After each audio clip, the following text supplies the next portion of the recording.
Welcome to Hiraeth, the home of modern Welsh politics.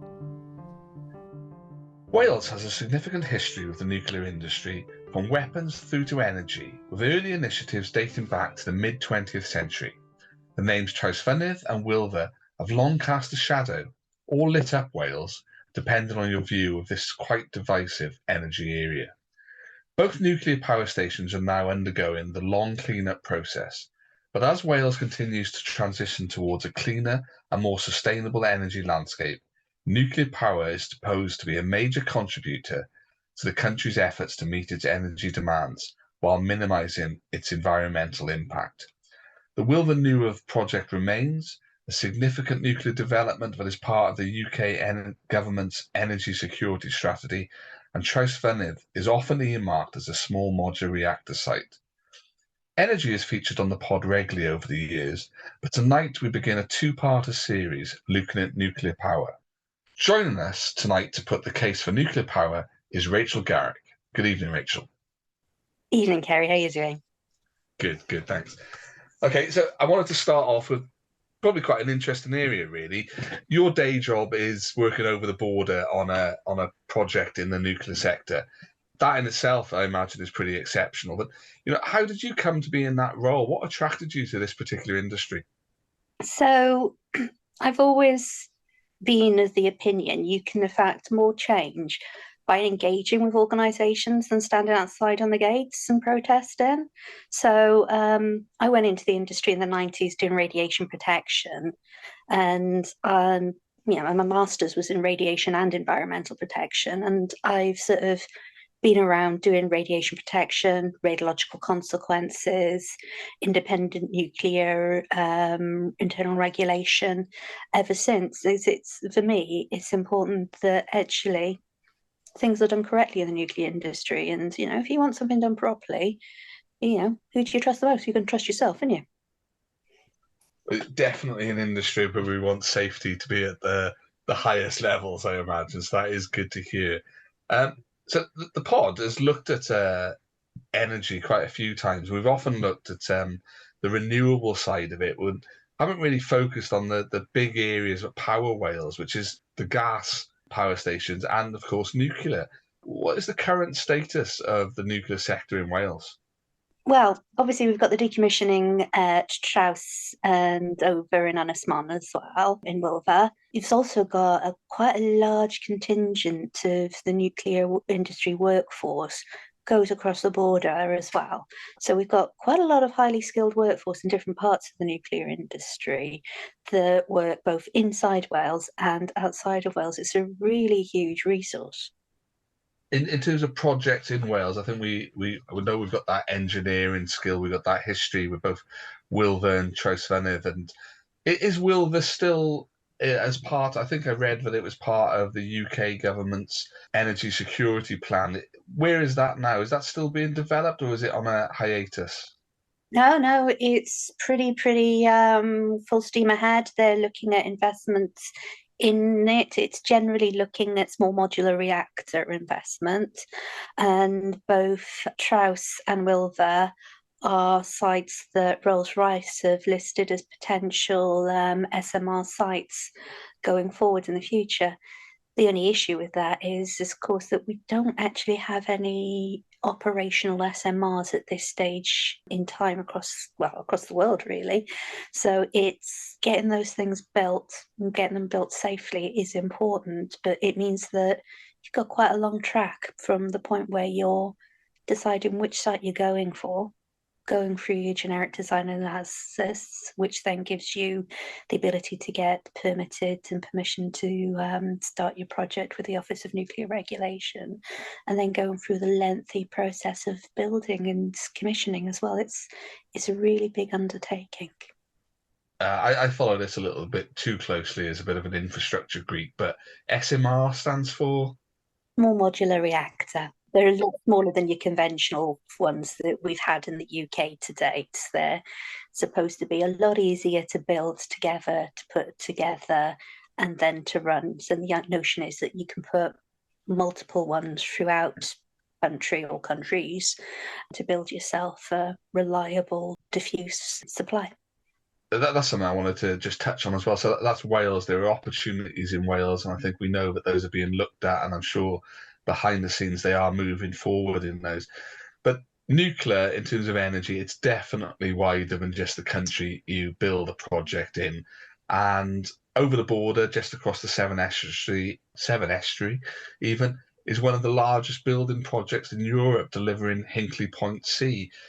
What is the wider nuclear sector in the UK up to? Is it just England? Is Scotland developing anything? Well, it's not Scotland. Scotland's very much quite against new build itself. So it's principally looking at sites in England and Wales.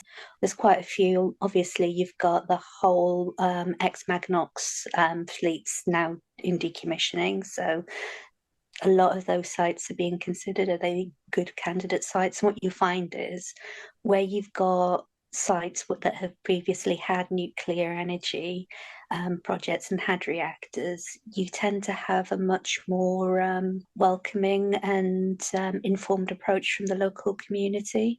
Local communities tend to experience them as good investments for the local area, and you get a lot of people who work in those industries in the areas. So there's a lot more understanding of the risks as well. So if you look at Dounreay, which is where I first started working back in the 90s up in Scotland, that's right on the far, far north coast. It's 25 miles west of John O'Groats. And it was built up there as an experimental research facility, and it had the fast reactors built up there as well. And the MP for Caithness at the time, when it was actually started building in the 50s, campaigned for it to be there, to bring industry to that area. Caithness is a massive, massive county with mostly agricultural industry. So it was a huge, huge employer, and it created a heck of investment for the Thurso and Wick area up in Caithness. Yeah, I think those wider economic benefits of these huge developments. I have read a few things about what Hinkley Point is delivering in the west of England, and I think those are often overlooked.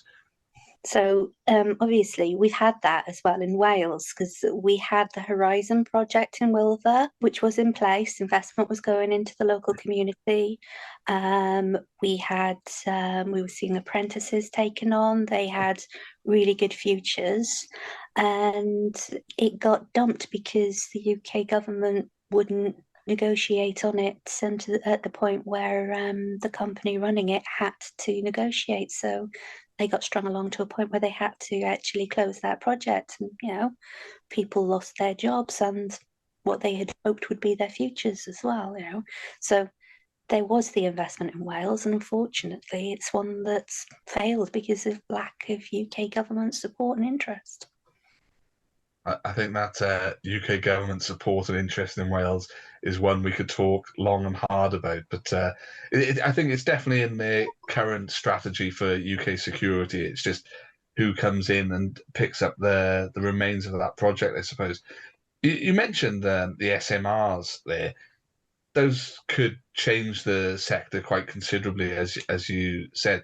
But is there an aspect in that they might not be as popular in local communities if there are a lot less jobs to support those and the maintenance side of it? Well, you still need a workforce associated with those. You still need, well, for example, a good set of expertise as well to support it through safety case as well. And while you may have a smaller requirement for maintenance, you've got a wider fleet, you've got a larger fleet. So what you find in the nuclear industry with maintenance is you get a really large peripatetic workforce that moves around and works on the outages. So what you'll find is you'll get this large outage workforce that would be going around more and more reactors, because you still have a frequency of maintenance and outage requirements even for SMRs. Really is quite an interesting area, the small modular reactors. But when we talk about low carbon sustainable energy, nuclear has been delivering that now for decades, really, and it's something which doesn't really come up that often. But what nuclear also does, it provides that kind of consistent base load that a grid for a country the size of Britain really needs. Is it fair that we haven't really got much else except nuclear to provide that baseload? Well, I think it was really, really obvious. Was it last winter and the winter before? When we had to start, it was under Boris Johnson, so it would have been the winter before, but we had to start bringing on coal stations to provide baseload. So yeah, you do need nuclear. I mean, that I think coincided with some of the larger power stations in the UK going into decommissioning and being off the bars. So yeah, it is absolutely important. It gives you that long-term stable baseload as well. So you're not just looking at a baseload that you've got now, you've got it again in 60 years' time as well. We talk a lot about transitioning to renewables, which is great. And it's also a really good, important part of your energy mix, because you do need an energy mix. You need diversity in your types of supply as well. Sorry, I can even hear my voice starting to geek out now on this. But what we don't talk about a lot is the lifetime of something such as wind turbine. You're looking at about 15 years for your life cycle of that, and then you're rebuilding them and having to replace them as well. Whereas actually with nuclear, you've got this long-term supply that is going on for decades and generations. What is the lifetime of a new modern nuclear reactor, such as something like Hinkley Point? Is it, like you said, about that 60-year plus mark? Yeah, you're looking at about that, I think. Okay, that's really interesting.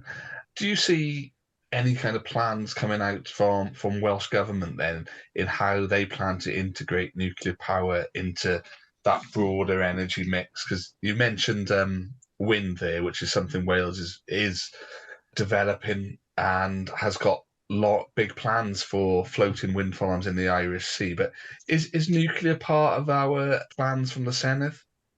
So I'm probably going to need to be held back from a devolution rant at this point. But essentially, and you'll know this as a infrastructure geek, devolution prevents two things. It prevents energy projects above a certain megawatt output being done in Wales. That has to be approved by UK government. And then again, you have prevention of building grid capacity, I think over 33 kilovolts, sorry, kilo electoral volts. So obviously you need larger than that to be able to put in place your nuclear power. Even your SMRs are going to exceed that megawattage and that requirement for transformers going onto the bars. So you're not going to see any Welsh government under the current devolution arrangements being able to make realistic plans for high energy baseload projects. And that's not just nuclear, that's anything above your wind turbines or your solar.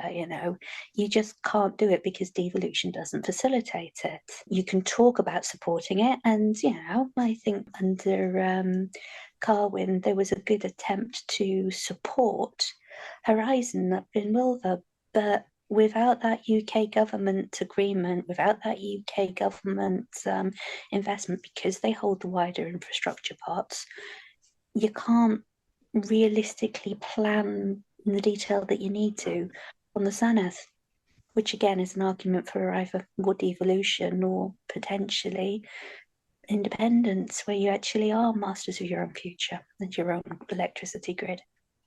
I don't want to put you on the spot though, but one of the issues we've got with our energy generation and consumption is that if we are looking to export it, our market would be for England. So would Wales be in a position with current nuclear kind of requirements to do any kind of nuclear project on its own? That would depend on the funding. So it depends where you are and what your ability to invest is. Most nuclear across the world tends to have some level of investment, and so the government support is difficult, and we are a small nation, but you are seeing more and more smaller nations getting into nuclear as well. And you're seeing more and more nations across the world looking at nuclear power. I think Poland recently signed a memorandum of understanding to start their nuclear fleet up, for instance. we're hoping to speak to the two First Minister or Labour leader candidates during their kind of approach to seeking that kind of position. So these might be questions we can put to them at some point where Wales is with nuclear. I think going back to the previous leadership election, I know Mark was very, at one point, anti-nuclear and wanted to have Wales as a nuclear-free zone. And I know, obviously, Vaughan was running in that election, and he was, I think, much more supportive of the industry and understood sort of the importance of it to the Welsh workforce as well. Yeah, I think it's difficult. I have got a green shade in my politics, and I waver on this and always feel I need more information to be totally informed on where we are with it. I've gone from opposing it to supporting it to wavering at the moment. But I think that economic impact, it'd be a big aspect to those two Labour leaders. And I think, as you mentioned, the likes of Wilver or Wilver Newydd could provide a really significant economic impact to Wales, couldn't they? Yeah, they could. They absolutely could. And they also provide that green energy as well. A lot of people are reluctant to support nuclear, but while people may be reluctant to support it all that time, we are still relying on carbon emitting technologies. And you have coal-fired and gas-fired plants sitting there taking out carbon into the environment every minute of the day. We recorded the hottest year ever for the world last year. We need to look at actual real solutions and high energy zero carbon outputs where it's at. Did you think your industry gets frustrated about how little that carbon kind of impact with a lot of how we generate our electricity is portrayed in the media? Like you mentioned, we've gone back to coal last winter, but we are really weaned off coal. But an awful lot of Welsh energy is from one particular gas-fired power station in the west of Wales, and that's from imported gas as well, which is significantly more carbon intensive, I understand, for more local gas supplies. Do the industry really need to highlight how difficult it is to remove that carbon from our energy mix? No, I don't think you're going to see the industry as the nuclear industry highlighting it. Most major players in the nuclear industry are major players in the energy industry. So, while they're making efforts to reduce, they're not necessarily going to be saying, well, shut us down, are they? They are going to be making efforts to build, but investment does return really quickly because of the high level of input on nuclear, but you've got to be able to put that investment in the first place. So it's a difficult situation, sort of the energy industry, we're stuck with the legacy of Thatcher with privatising to build for the markets. So you're looking in the UK at sort of energy companies having to fund themselves, which is a task. Yeah, and I think we look at very much overseas investment as well. I think Wilver, the past project, was a Japanese company. And I think Hinkley Point is part funded by a French company or something along those lines. Nuclear, we have to talk about some of the issues with nuclear with you, Rachel. It hasn't got the best press with the public, and particularly in Wales with the after effects from Chernobyl from the 80s, and there are some other issues around where waste is deposited or how waste is disposed of. What's the industry view of those kind of environmental aspects? How does it deal with talking around those, and how it can convince the public that these aren't areas to be too concerned of? Well, the industry itself is really, really aware of the hazards and the responsibilities it has in that. You look at Chernobyl, and we're going back nearly 40 years now. I remember being 10. Things have moved on, but you've got the International Atomic Energy Association constantly working for best practice, and it's incredibly, incredibly aware of the responsibilities of nuclear and how special it is. And there are international efforts to ensure that safety is of absolute paramount in the industry. And there's huge schools of thought, there's huge levels of research on accidents in the industry and how they occur and how they're avoided. I mean, you spend years studying that type of thing and putting it into practice in terms of the technology that we're using now, 40 years later. It's incredibly important for the industry, and it is something that the industry takes seriously. And that's not the PR thing, that is genuinely an understanding and undertaking of what we're dealing with. When you actually, I've been around the block a few times, and I've worked in nuclear, I've worked in electrical distribution and infrastructure. And honestly, the nuclear industry is probably the most environmentally aware in terms of protecting the environment than any industry I've ever worked in. No, I think that's really good to know. I was expecting that, but it is really good to hear someone in the industry talking about that. And anything with nuclear, whether it's in Japan and what they're doing there, or other places around the world, there is that fear, and again, of Chernobyl, or I think way before our time, the 9 Mile Island in the US, which I must have to read up about sometimes. I've heard about it, but don't know an awful lot about it. That's the meltdown that nearly happened. Yeah. You can look at Fukushima as well, and you look at that, you look at the international response to Fukushima, it was massive, and that was back in 2011. So we're getting on for, we're over 10 years, we're getting towards 15 years. And even the UK response to that, you had the Wakeman report, which was put out by the Office of Nuclear Regulation, which, took all the analysis of that particular incident, looked at how it affected the nuclear industry, how it applied to the UK nuclear industry, and it expected all its nuclear licensees to implement those recommendations. We don't mess around with this type of thing. I'm not trying to labour the point here, but looking at the wider world, there are parts of the world which have scaled back their nuclear approach, just as other parts of the world are ramping up their nuclear approach, aren't they? Can you give us a quick summary about where the wider global approach to nuclear is at the moment? Now, I think the easiest thing to do is look at Germany versus France. If you ever look at your CO2 output or footprint for countries, you look everywhere, and France is this little oasis of green. And it's this little oasis of green because it has invested heavily in the nuclear industry, and it has the highest level of nuclear power around in Europe. And then you look at Germany and you look at its increase in CO2 emissions as it turned off its fleet in response to Fukushima. And you realize actually that's what the nuclear industry or nuclear power can do. It can massively reduce a country's output of CO2, and switching off your reactors can massively increase it as well. But saying that, you're seeing more and more countries doing it. You've got UAE's heavily investing. China's got a massive nuclear program as well. I mentioned Poland's just going in. India's building. Actual peaceful civil nuclear power is being adopted, and you're seeing an interest in changing culture.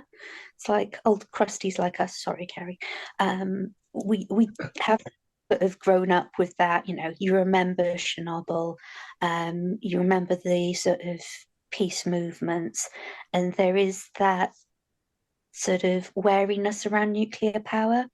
And then, my eldest is 16-year-old Gen Zer, and you look at that generation, and they're not looking at what the issues are for nuclear. They're looking at what the issues are from global warming and seeing nuclear as actually an opportunity to really reduce the carbon footprint of the world. Yeah, it'd be interesting to see where it goes. And I primed you there a little bit, and you went down the route with France and Germany. I was hoping you would, because it is a really big comparison there. And I know other parts of Europe, I think there's a massive station in Finland which is either coming online or has come online recently. So that there are countries around Europe which are investing heavily in nuclear. If Wales were to invest in that kind of nuclear route, whether that be a UK government scheme in one of the existing sites or something new, you mentioned the grid capacity, and that's been mentioned, but also by our renewable guests, and including one who was looking to invest in Wales and says the grid just isn't able to take what they want at a renewable level. Is that a real problem for Wales strategically? It's a real problem for the UK strategically.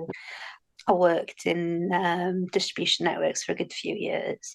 I remember at the time I was working for a company that was decommissioning, rebuilding and commissioning new substations because the government had actually taken out legislation to make distribution operators doing it. Because again, going back to the 1980s and the philosophy then, a lot of the grid was again privatized and left to run for profit. And when you have infrastructure run for profit, what you see is lighter levels of investment and maximization of income.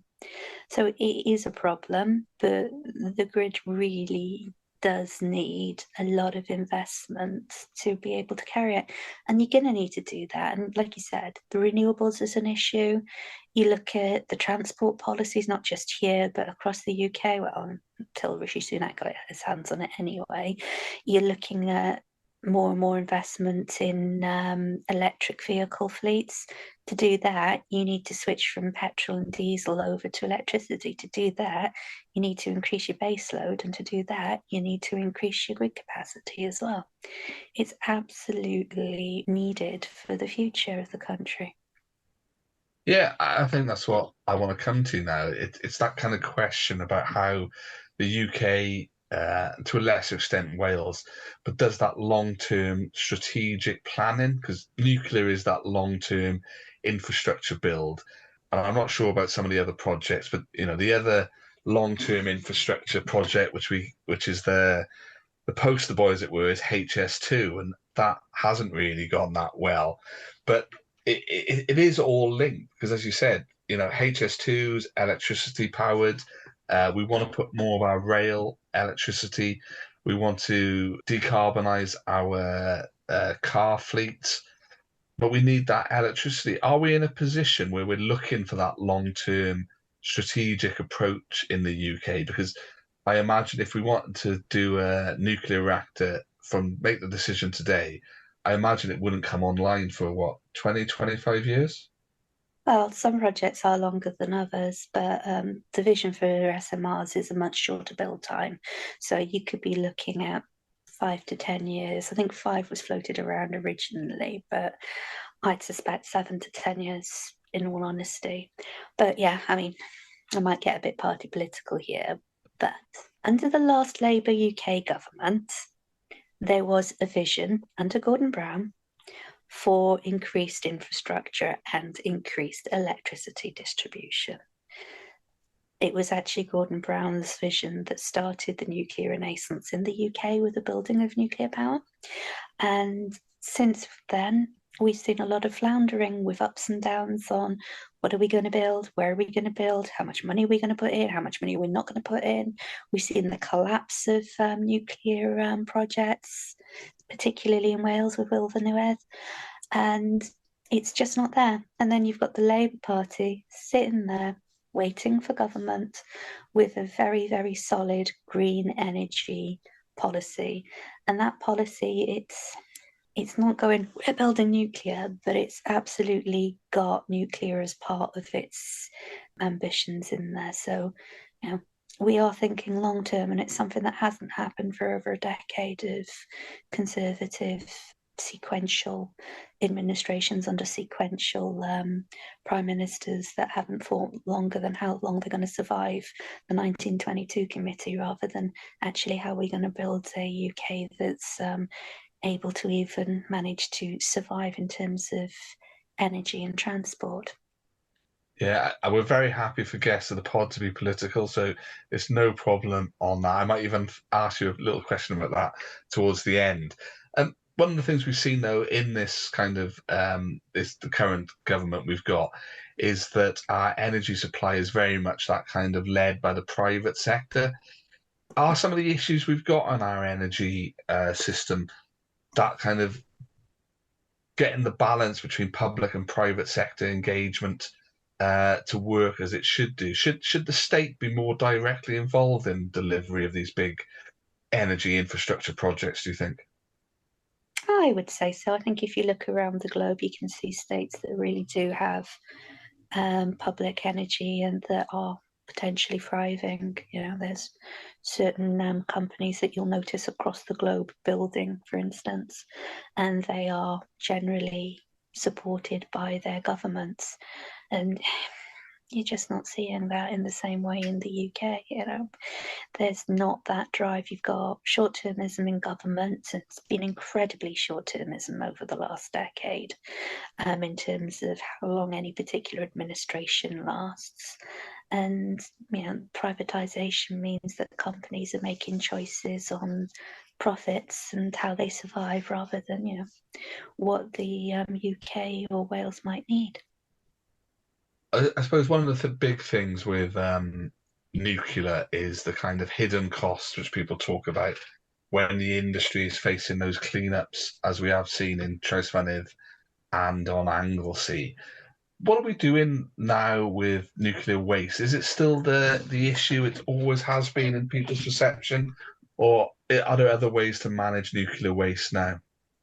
So first of all, cost of cleanup. Every new project now has to have a funded decommissioning plan at the point of licensing. You don't get permission to build without a funded decommissioning plan being in place. And interestingly, that is the one area that the government takes a direct interest in. So you see the decommissioning organisations are funded through the government itself, and it becomes a UK asset at that point in time. In terms of actual nuclear storage, a lot of that's down to planning law in the UK and how you decide to do it. Fundamentally, the safest thing to do with nuclear waste is bring it to a stable state and let it decay in a stable environment. And there are countries that are achieving that and doing this. The biggest debate we have in the UK isn't about how we handle it, it's about where we place it. And, it is a stable state that you're bringing things down to, but it's a new conversation for any community. It's easier to go and build a power station that brings in a lot of jobs and a lot of economy for a community to consider than compared to actually we'd like this very stable but actually economic inactive storage facility to be in your area. Every community wants to say no to that. Yeah, it's a difficult one, but I'm sure I've read that there are places in Wales which have been earmarked for potential for storage. But across the UK, there's candidate sites as well, and it is that conversation. And again, any government that actually makes that decision has to accept that it is making that decision, and a community is going to be looking at having that, and they understand that it feels like a literal hot potato. one of the arguments, certainly at the UK level, for the energy security and where Wales features and nuclear sites is around that energy security. And we've seen that really threatened across Europe recently with Russia's invasion of Ukraine. And not just around gas, but the Ukraine nuclear facilities have all been threatened. What are the kind of raw materials which we rely on to make that kind of energy security? Are they in Britain's gift, or are they something we import as well? No, it does tend to be imports. So my trade union is Prospect. One of the things we are interested in and have been interested is ensuring that uranium that's supplied to the UK as fuels doesn't come from Russia, because Russia has been actually a supplier of uranium over the years as well. So there's been a big push from the trade unions to politically move the country away from that type of import. Yeah, it'd be some irony if we're still importing such materials, but then again, Russia is a huge supplier of such raw materials, isn't it? I am going to come on to some of your other activities, but I've got one final nuclear question, and it's really might be quite difficult, but just wonder if you could frame that kind of intellectual and practical argument about why Wales should be embracing new nuclear generation as part of that kind of economic and energy strategy, whatever kind of relationship we have with Britain is. I think it's important technologically. It's also important economically for us. It is a great part of the economy to be able to develop a workforce. And let's face it, our heritage has always been as a powerhouse in terms of energy infrastructure, from coal mining to water. All those types of resources have always been part of our tradition. And nuclear has been part of our tradition as well. I think it's really important that we don't lose the workforce that we already have as well. And again, you go back to that diversification of your energy supply. You don't want that diversification to be away from sort of solar and wind, to be looking at low carbon or higher carbon outputs. You want that to be zero carbon, and you need that diversification. You never know what that future is going to throw at you. So it is incredibly important, in my opinion, for us. No, that's great. And if I may, we got you under here under the false pretenses to talk about nuclear, but you have got a fantastically interesting variety of other hats you put on. I could talk to you about your trade unionism as well, which would be interesting. But I do want to just ask you, you are a Labour you are a Labour councillor in Monmouthshire, and you've recently won control of the council. I just thought it'd be interesting what your kind of experiences so far are of taking over that administration, and I think it's you're working in collaboration with at least a Green councillor who I'm familiar with in Monmouthshire. Just wondering how that is at the moment, what local government, the real threat it's facing in some quite difficult times. Yeah, it's been incredibly challenging in terms of the challenges of local government. I mean, everybody goes into local government with an opinion that they can instigate change. And you probably got from the last hour or so that actually making a difference in what you do is something that I really, really strongly believe in and live by. And it's incredibly hard because you land and we took over a council that had been conservative for many, many years. So it's a huge change, and you have opinions on how you're going to change this. And you land and you suddenly realise, well, actually, we are in a massive funding crisis throughout the UK for local government. It's reflected in Wales through the settlements that we get, which are linked to the Barnett formula, which means, well, it isn't being spent in England, it ain't going to get spent in Wales or Scotland or Northern Ireland either, because it ain't going to be given. So you're standing there looking at it, and you've got to make some really hefty decisions on how you're actually going to run this council to provide what you want. And you get people, they want to see their potholes fixed and they want their bins collected. That's what local government's about to your average voter or your average resident. But actually, you're sitting there thinking, okay, how am I going to be providing the education to all the children in this county? How am I going to provide the social care to everybody that needs it in our community? It's a really, really challenging experience. And, we're looking, the last year we had huge levels of inflation, and you've got limited government spend and limited ability to give settlements to councils that will make a difference, and it's incredibly trying. So yeah, it's been a challenge. No, and we wish you well with that challenge going forward. I don't believe that the immediate future looks any less problematic, but longer term, we shall see, won't we? It's going to be an interesting year. I won't put you on the spot for any of those. I was just going to say, I think it's actually been a really positive experience going into a coalition with the Green Councillor as well. It's made it possible to pass policy that's actually we believe in, and can make a difference to the county as well. So, we're looking at building 100% affordable and social housing in one local development area, actually in my town as well. We're looking at what council tax means for empty homes as well, and how we can get those into circulations. It's all things that we can achieve because actually we are in a coalition now rather than being in a hung council where it was difficult to make any progress. So, there's challenges, but there's positives and opportunities as well.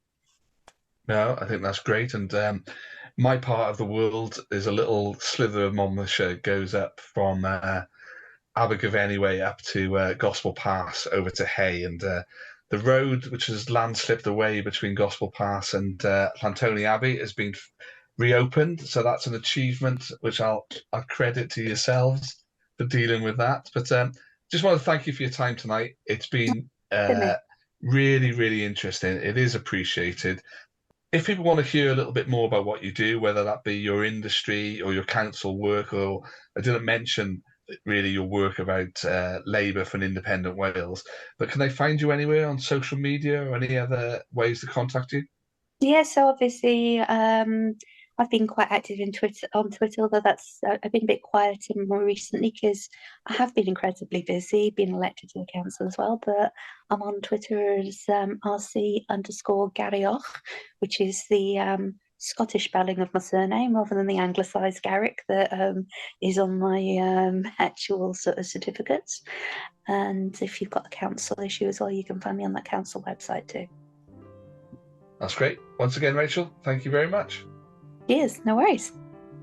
If you've enjoyed today's episode, then you can find more from Hiraeth on the various podcast apps. We are on all the socials at Hiraeth Pod, and if you want to support us with your wallet as well as your ears, you can do so from just £3 a month at patreon.com/HiraethPod. Thank you for listening to Hiraeth. If you like what you heard, please don't forget to subscribe, rate and review.